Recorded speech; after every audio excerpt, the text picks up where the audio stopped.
Welcome to Objective 1. We're going to talk about the layers of fascia and how they relate to the muscles in the neck. So first is the superficial fascia, and it is connective tissue that lies between the skin and deep cervical fascia, and this contains the muscle platysma. Next, we're going to talk about the deep fascia, and there's three layers. The first layer is the investing fascia, which surrounds the entire neck deep to the skin, and it surrounds the sternocleidomastoid, the trapezius muscles, and the submandibular gland and parotid gland.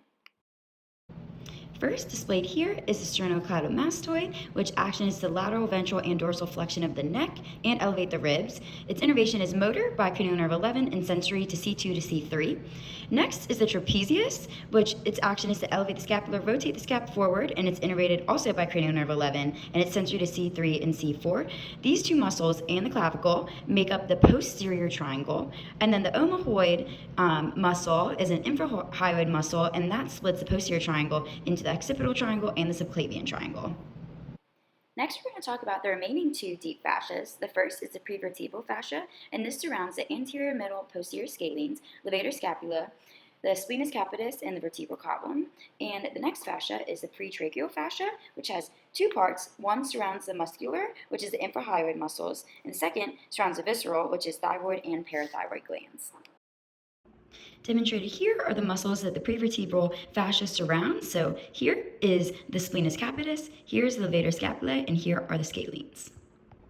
Demonstrated here are the infrahyoid muscles that are surrounded in the pretracheal fascia, and their action is to depress and stabilize the hyoid and the larynx during swallowing and speaking. Here is the thyrohyoid, sternohyoid, omohyoid, the superior belly, inferior belly, and the sternohyoid. Next are the suprahyoid muscles, which action is to mainly stabilize the hyoid bone and elevate the hyoid bone, hence suprahyoid muscles. First is the digastric, which is split into the anterior belly and the posterior belly. Then there's the myohyoid, which deep to the myohyoid is the genohyoid. And finally is the stylohyoid. Finally, the carotid sheath is derived from all three of these deep layer fascias, and it contains the common carotid and internal carotid arteries, IJV, vagus, and the carotid sinus nerve. Now, putting this all together, we're going to talk about the anterior triangle. So this anterior triangle is split into four different triangles, and there's the submental triangle, which is bordered by the digastric muscles and the hyoid bone, and there's only one. And then next is the submandibular triangle, which is from the digastric anterior and posterior and the mandible. Next is the carotid triangle, which is where the carotid sheath is, which remind us is all three deep layers of fascia. And then is the muscular layer, which is divided by midline, the omohyoid, hyoid bone, and sternocleidomastoid.